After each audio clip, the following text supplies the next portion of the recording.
Bonjour les amis mauriciens et les amis malgaches. Miarabantsika rehetra namana mauriciana sy namana malagasy manaraka ny fandaharana. Alors, comme vous constatez, je suis traduit actuellement en direct et je remercie mon amie qu'on va appeler Marie, puisque c'était la fête de Marie récemment et qu'elle est en train de faire le travail d'un ange là, puisqu'elle est en train d'aider ses compatriotes. Donc voilà, remerciement à Marie pour la traduction en direct.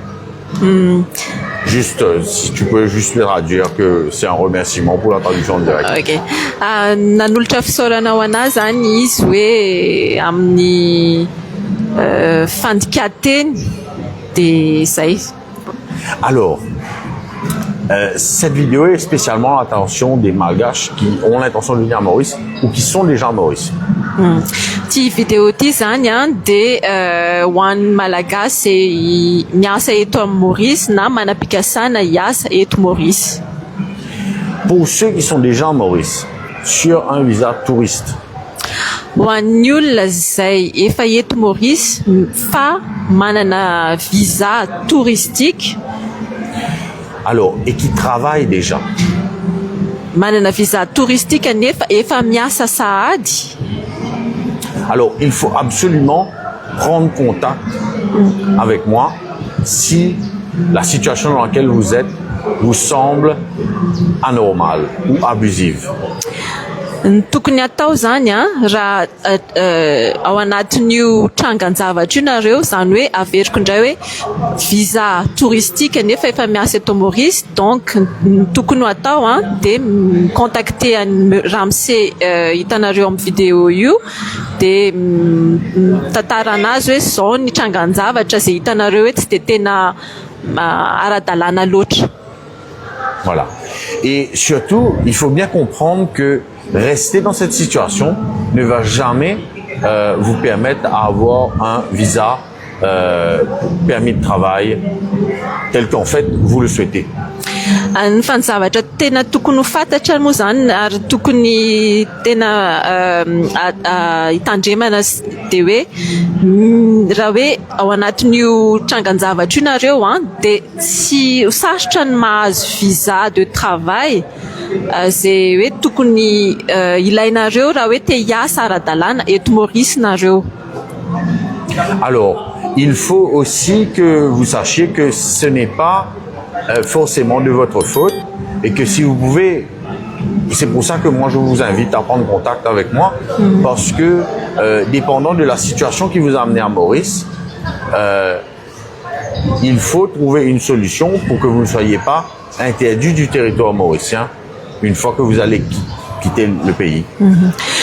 Raha ohatra moa zany nareo amin'izao fotoana izao efa ao anatin'io trangan-javatra io, mety hoe tsy fantatrareo hoe zay no risque nidiranareo raha hoe tonga eto Maurice nareo hoe visa touristique nefa miasa de ny tokony atao tsara indrindra de miditra en contact amin'ny Ramsey de izy ny afaka manoro lalana anareo mba tsy ho tonga amin'ny trangan-javatra hoe miala amin'ny territoire mauricien nareo amin'ny farany satria hoe miasa tsy ara-dalàna eto amin'ny Maurice. Alors, ensuite, maintenant, ceux qui ont un permis de travail à Maurice, qui ont un contrat de travail à Maurice et qui travaillent pour un employeur mauricien et qui, si les conditions dans lesquelles vous travaillez ne correspondent pas à celles stipulées dans votre contrat, ho an'ny olona izay efa miasa eto Maurice manana visa de travail ary manana contrat de travail mazava tsara nefa ny tsy mifanaraka amin'le zavatra ao anatin'le conditions de travail ny zavatra misy, vous avez le droit de faire une complainte au Migrant Unit qui se trouve à Port-Louis, au Victoria House. De afaka nareo misignaler ny zavatra mitranga de porter plainte auprès ny Grant Unit any Port-Louis, ny adresen'le izy ao amin'ny Migrant Unit Victoria House. Victoria House, Migrant Unit Victoria House à Port-Louis. Voilà, Victoria House. Et il y a une adresse email que je mettrai en commentaire où vous pouvez écrire directement par rapport à ça, à ces problèmes-là. De asiny ramse adresse email ao amin'ny commentaire ao afaka manoratra directement amin'io adresse email nareo mampilaza sy mitatitra an'izay problème zay mety manjoanareo de ataony ao amin'ny commentaire ao zay adresse email zay. Voilà. Maintenant, si vous êtes dans des situations plus graves, où c'est pas seulement qu'on ne respecte pas vos conditions d'après le contrat, mais carrément où on vous oblige à travailler en dehors de vos heures, qu'on vous menace, qu'on vous impose un travail qui ne correspond pas au poste pour lequel vous êtes venu à Maurice. Raha ohatra ndray kosany misy trangan-javatra grave kokoa ohatrany hoe tsy mifanaraka amin'le contrat de travail nareo fotsiny zavatra angatananareo fa hoe tena hoe forcenareo miasa amin'ny fotoana tsy nifanarahana ao anatin'le contrat de travail nareo ohatra na hoe zavatra plus grave kokoa noho izay de zao ny torohevitra atolotry monsieur. Alors là, vous pouvez effectivement toujours vous tourner vers le Migrant Office. Afaka nareo amin'izay fotoana izay mandeha mitatitra eny amin'ny Migrant Office na manatona ny monsieur Ivor. Alors, directement. Mais là, on va vous donner les critères, les conditions qui sont dans ce qu'on appelle le guideline, je vais le lire, Standard Operating Procedures and Tools for Identification and Care of Victims of Trafficking in Person in Mauritius. De zao zany izy anazava amintsika ambangovangony hoe inona moa ny fepetra tokony arahana na hoe inona ny zavatra hoe tokony hojerena akaiky raha hoe hitatitra an'izay zavatra tsy mifanaraka amin'ny conditions de travail nareo zay nareo. Si on vous fait peur ou on vous force à faire des choses qui ne sont pas sur vos contrats de travail et qui sont tout simplement hors de votre compétence.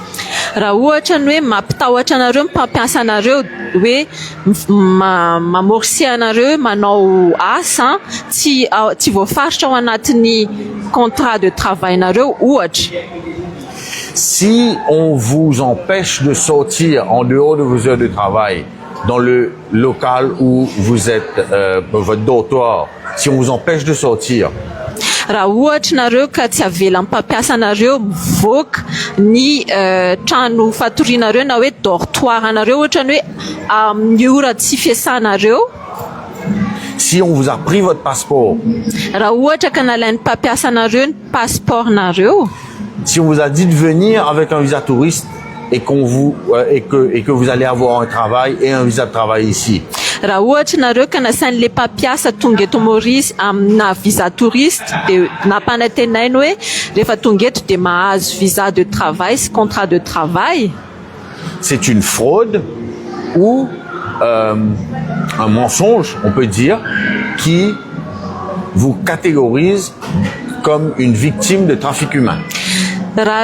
Manjoanareo ndray amin'ireo zavatra nitanisaina teo aloha teo reo na ndray na maromaro amin'ireo trangan-javatra nitanisaina teo aloha reo de afaka lazaina hoe ao anatin'ny trafic humain zay ny ina moa zany ny fandikanan'le izy de hoe victime zay trangan-javatra zay zany nareo raha ohatra ka misy anankiray na maromaro amin'le trangan-javatra voalaza teo aloha teo manjoanareo. Si votre employeur abuse de son autorité pour vous faire du ménage chez lui, laver sa voiture, nettoyer sa cour, c'est du trafic humain.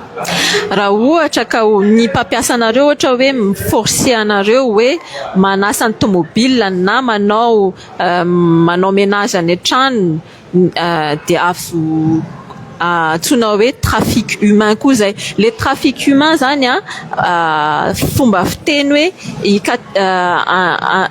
ikategorizena ny zavatra tsy mifanaraka amin'ny lalàna ataon'ny mpampiasa eto Maurice ho an'ny mpiasa zay avy any ivelany hoentiny eto Maurice.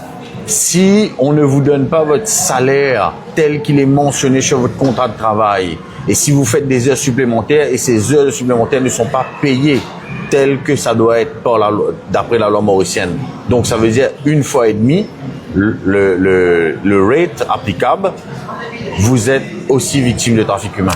Raha ohatra nareo ka asain'ny mpampiasa nareo miasa amin'ny fotoana tsy tokony iasana de ka ohatrany hoe tsy karama hoe 1 fois et demi ny karama zay tokony raisinareo ny alohany aminareo de afaka hoantsona afaka catégorisena koa zay zavatra zay hoe trafic humain. 1 fois et demi, c'est le minimum rate for overtime. Il y a des rates qui sont plus importants que ça. Ça peut être 2, ça peut être 3 même, dépendant de ce que vous faites. En tout cas, les heures que vous faites en plus doivent être payées en plus. Ny fotoana iasanareo aorinan'ny ora fiasanareo normal zany de fa tsy maintsy ny mpampiasa anareo mandoka karama aminareo 1 fois et demi na minimum zay farafakeliny zay 1 fois et demi zay afaka 1 fois et demi le izy na indroany fa zay rehetrarehetra asa ataonareo zany akoatran'ny ora fiasanareo de tsy maintsy ny mpampiasa anareo mandoa anareo an'izay ora mihoatra ny tokony ho izay de ny ina moa zany ny barème ny fetran'io zavatra io 1 fois et demi ny karamanareo farafakeliny. Alors, si votre employeur vous oblige à signer dans des livres en indiquant un montant qu'il ne vous remet pas, c'est du trafic humain. Raha ohatra ny mpampiasa anareo ka hoe mangataka anareo hoe anasony karama ka hoe tsy omeny anareo io karama io de afaka atao koa zay zavatra zay hoe trafic humain. Si vos heures de travail ne sont pas comptabilisées telles que vous les effectuez, si vous commencez à travailler à 6 heures du matin et que vous travaillez jusqu'à 18 heures et qu'on indique que 8 heures à 4 heures, c'est du trafic humain. Raha ohatra ny ora iasanareo tsy mihoatra na hoe tsy mifanaraka amin'ny ora tokony fiasanareo araka ny tokony ho izy de trafic humain zay. Ohatra hoe miasa nareo manomboka amin'ny 9 maraina ka hatramin'ny 9 ariva nefa ny ora tokony iasanareo ohatra hoe tokony amin'ny 20 maraina ka hatramin'ny 4 ariva de fa trafic humain koa ny iantsonan'izay. Si votre employeur utilise votre situation de vulnérabilité, il sait que vous avez des enfants à Madagascar ou bien il sait que vous avez des dettes à Madagascar et il utilise ça et il vous dit attention, tu as des enfants là-bas, ils n'auront pas à manger ou alors tu as des dettes à payer là-bas, donc je vais te couper de l'argent sur ta paye pour envoyer là-bas, c'est du trafic humain. Raha ohatra mpampiasa anareo manararoatra ny toe-javatra manjoanareo ohatra ny hoe manana trosa ohatra nareo any Madagasikara na hoe tsy maintsy mandefa vola ho an'ny zanakareo sy ny fianakavinany ka hoe alany amin'ny karamanareo zay zavatra zay de afaka atao koa zay hoe trafic humain. Si votre patron vous menace avec de la sorcellerie ou du vaudou, c'est du trafic humain. Raha ohatra ny mpampiasa anareo mandraoana na mampatahotra anareo hoe amsaviko nareo na anaovako fanafody de trafic humain koa ny fiantsonan'izay. Mes amis malgaches qui est à Maurice ou qui souhaitaient venir travailler à Maurice. Ry malagasy zay efa miasa eto Maurice na te mikasa ny ho avy hiasa eto Maurice. Ne vous laissez pas faire parce qu'il y a des droits pour vous aujourd'hui à l'île Maurice. Tsy tokontsika manaiky any zavatra tsy mifanaraka amin'ny lalàna ohatr'izay satria mananjo tsika eto Maurice. Sachez que le monde entier a les yeux rivés sur vous. Ny olona rehetra maniran-tany mahita ny zavatra atao anareo. Le rapport des Nations Unies, des États-Unis, récemment publié, pointe du doigt l'île Maurice pour son manque d'efficacité pour combattre le trafic humain. Ny tatitra farany nataony États-Unis mikasika ny Maurice zao de manindry tsara hoe i Maurice de tsy manara-danala loatra amin'io resaka trafic des humains io amin'izao fotoana izao ka tokony hitandrina tsara tsika. Mais d'un autre côté, vous aussi, si vous restez dans l'ombre, vous continuez à vous cacher et vous laissez ces patrons voyous vous utiliser comme des esclaves, ça va être très difficile de régler le problème. Vous devez venir de l'avant.